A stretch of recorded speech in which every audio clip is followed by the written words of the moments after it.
Well, week three was incredibly interesting. If I had to rate it out of five, I would probably give it like a, I don't know, a 3.8. Let's see, we had a scoregami between the Broncos and the Dolphins, 70-20 victory for the Dolphins. First time that score has ever happened. The Cowboys fell back to earth, which being a Cowboys fan, I expected that in week one. So to get to week three, I'm happy.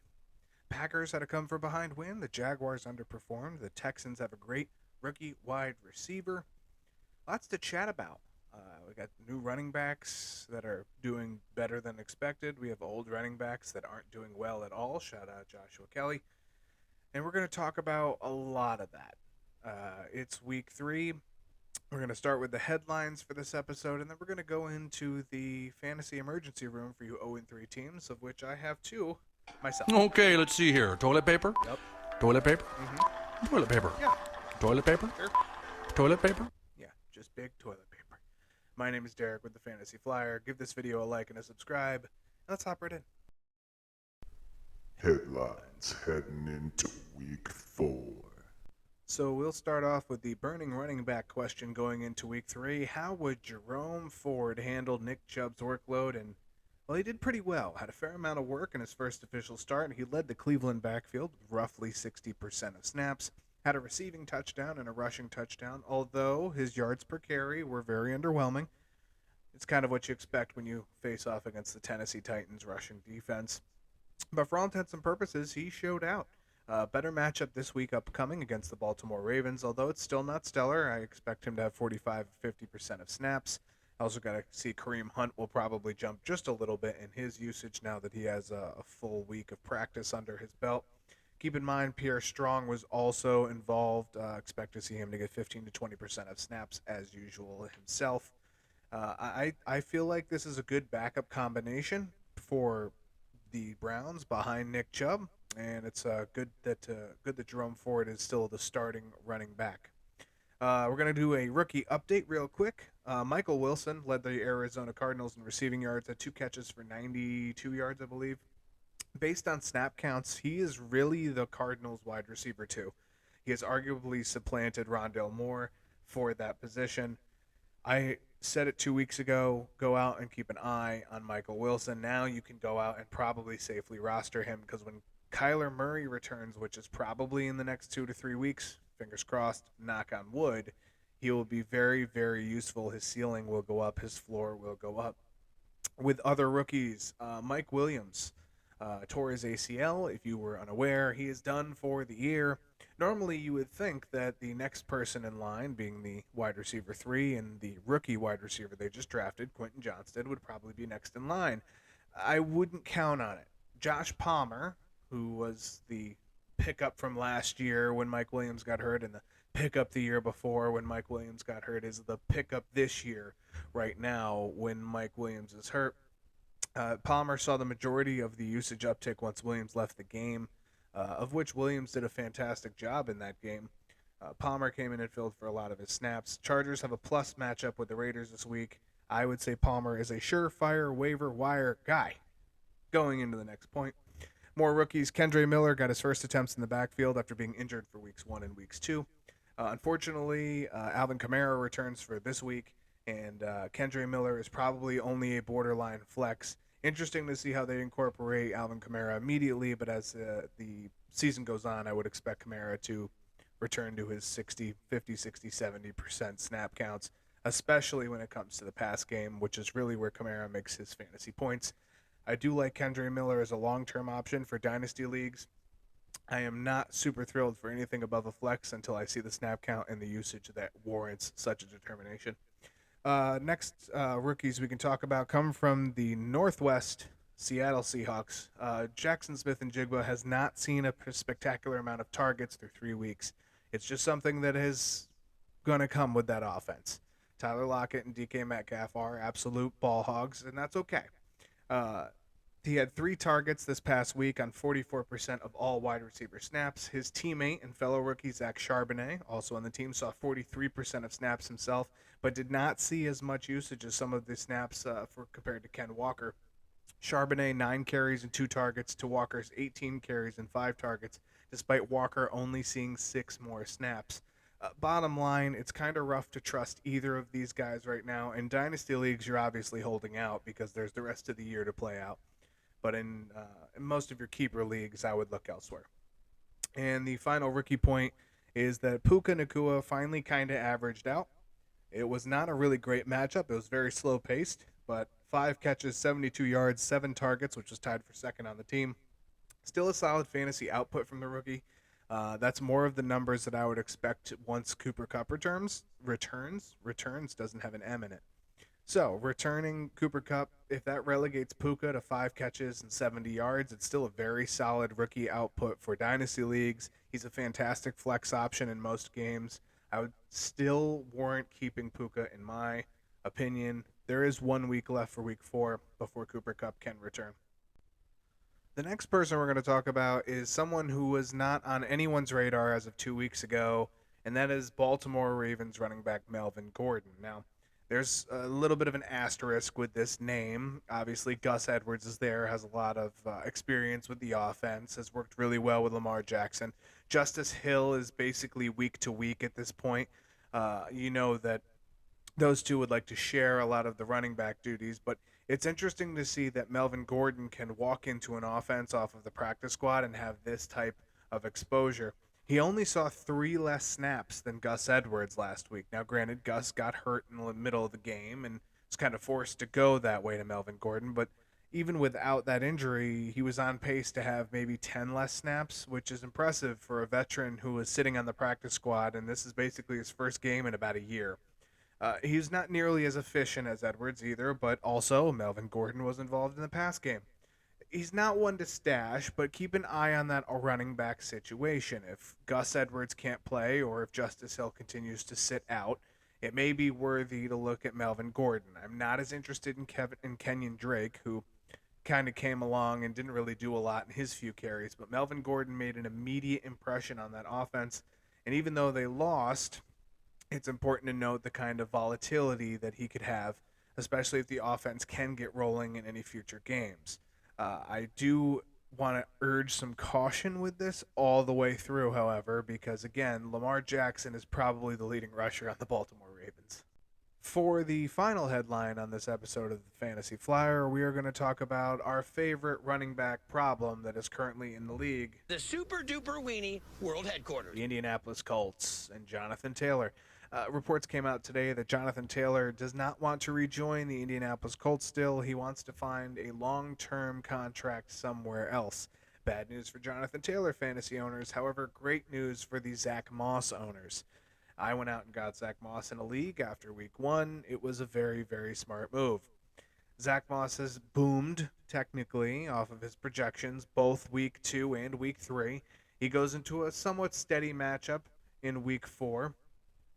But as JT is supposed to come off of the PUP, it's interesting to see how this will be handled. If Jonathan Taylor doesn't return to this team, Zach Moss has a very, very good chance to stay the running back 1. He's been extremely effective as the running back.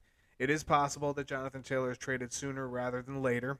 However, as for Moss, he saw 64 snaps on Sunday, which was 76%. He saw 100% of the snaps the week before, which is the thumbs up there.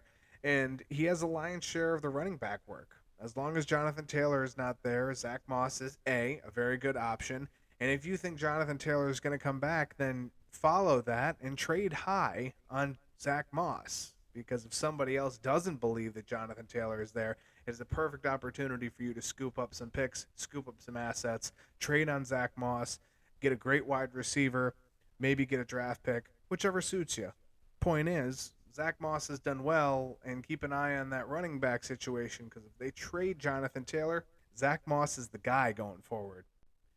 For the final part of this episode, now that we have the headlines out of the way, I just wanted to start talking about some players that may be able to help your fantasy teams if you are on the 0-3 list like I am. Uh-oh.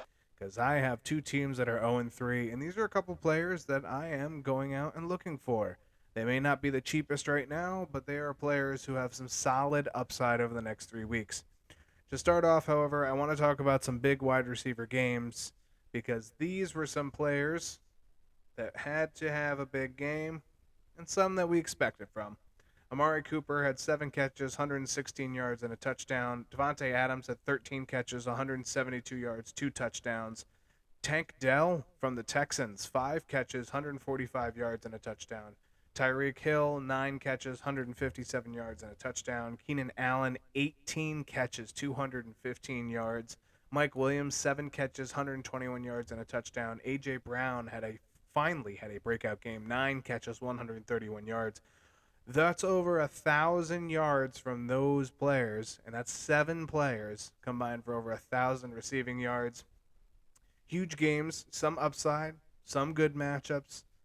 Tyreek is a household name for that type of production, which is just the facts. But the rest, I wouldn't expect some monstrous performances, but there were some much needed performances, specifically from the likes of Keenan Allen, Mike Williams, Devontae Adams, and A.J. Brown. I love to see that out of A.J. Brown because everybody was questioning whether Devontae Smith was going to be the wide receiver one there. And I like A.J. Brown going out and having that fantastic outing against the Bucs. So if you're 0-3, like for example, if you don't have any of the names I just mentioned and you're looking for some help in the wide receiver or running back game, who could be saving your team? The toughest part for 0-3 teams is not to panic. You're 3 games in and playoffs don't start for at least 9 more weeks, in most cases like 10 or 11 more weeks. So settle in because you still have a shot at going well above 500. You just have to make smart choices and look at the matchups that are happening within your lineups. For various reasons, some big names in the first few rounds of most drafts have not been performing well, such as Saquon Barkley, mostly because of injury, but he didn't have a good couple games in there. CeeDee Lamb, Najee Harris, Aaron Jones, again, injury for Aaron, but the general line is you drafted them and you were supposed to get this production out of them, and you have not. So who is in the emergency room who can patch up your sickening record? Well, that's a chat for us to talk about right now, and we're going to start with Adam Thielen. Now, Adam Thielen did just have a great game against the Seahawks, despite the Seahawks blowing the Panthers away for all intents and purposes. I think it was 37-20, if I'm not mistaken. But the good thing about Thielen is that his workload is incredibly secure. He's a second-round wide receiver. Jonathan Mingo has not emerged as a trustworthy option. DJ Chark has been spotty between injuries and production. And even with Andy Dalton on Sunday, Thielen had a stunning production. 13 catches, 120-some yards. You can add him to the list of people who I just talked about. Next 3 matchups are Minnesota, his former team, Detroit, and then the Dolphins. None of these teams are top 10 against wide receivers. And all 3 will probably have higher implied point totals for Carolina than their 18 points that they have through 3 games, which is an average. But if that's going to be the case, I'm engaging on some Adam Thielen. I'm buying into it right now.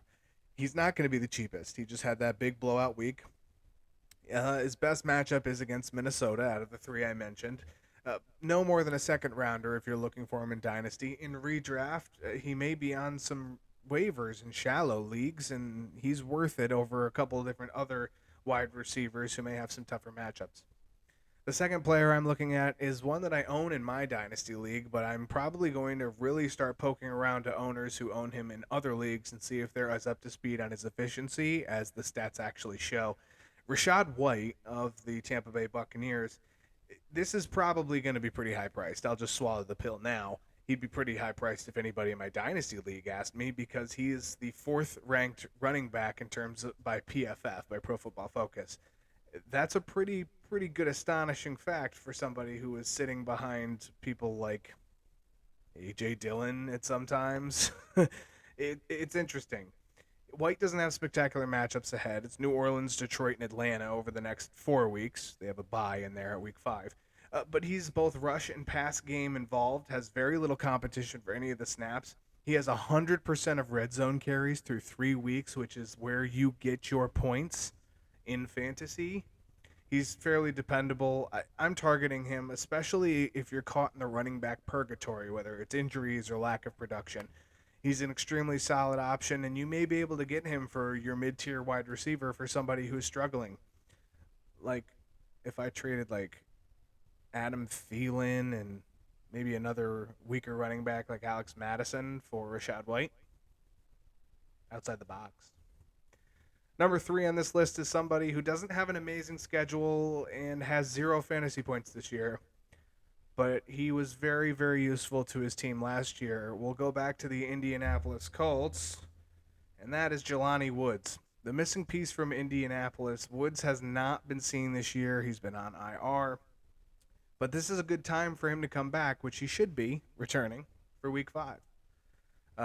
He was clearly the better tight end over Kyler Granson last year. Anthony Richardson is a better quarterback than Matt Ryan. I mean, that should be pretty hands down. And Jelani Woods was a very good route runner. He was very smart last year. Chargers, Titans, and Jaguars through Week 6. So, he'll come back for Titans and Jaguars. All of them are in the bottom 15 in the league against tight ends so far. If Jonathan Taylor goes, the offensive abilities open up even more. Not that, you wouldn't have as much of a balanced run. You wouldn't have to pay so much attention to the run game with Jonathan Taylor there. He could be very, very useful if your tight end spot is weak, which there are several tight ends underperforming. It's just facts.